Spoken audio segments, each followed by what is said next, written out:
Cauliflower வச்சு 65 செஞ்சிடலாமா?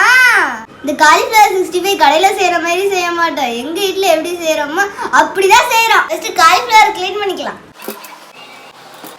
Cauliflower 65 போடுறதுக்கு இதான் கரெக்டான சைஸ். இந்த மாதிரி குட்டி குட்டியா பிச்சு எடுத்துக்கலாம். காலிஃப்ளவரை ஒழுங்கா கழுவலனா வெஜ் நான்வெஜ் ஆயிரும். ஏன்னு தெரிஞ்சவங்க மறக்காம கமெண்ட்ல சொல்லுங்க. ஒரு பாத்திரத்துல கொஞ்சம் கல்லுப்பு கொஞ்சம் மஞ்சள் தூள் தண்ணி ஊத்திக்கலாம். தண்ணி நல்லா சூடாயிடுச்சு. இப்ப அடுப்பு ஆஃப் பண்ணிட்டு காலிஃப்ளவர் இதுல சேர்த்துக்கலாம். இது ஒரு 5 நிமிஷம் அப்படியே இருக்கட்டும். காலிஃப்ளவரை வடிகட்டி எடுத்துக்கலாம். அது இன்னொரு வாட்டியும் கழுவணும். இது கூட பஜ்ஜி மாவு சேர்த்துக்கலாம்.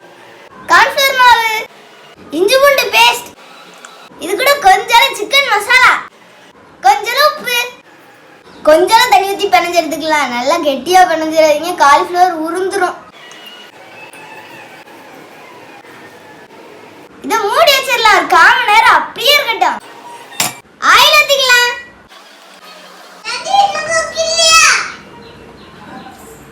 மொட்டமட்டியா எண்ணெய் சூடாயிடுச்சு. பொரிச்சு எடுத்துடலாம். நல்லா பொறுமையா திருப்பி வேக விடுங்க. சூப்பரா ரெடியா இருக்கு. எடுத்துடலாம்.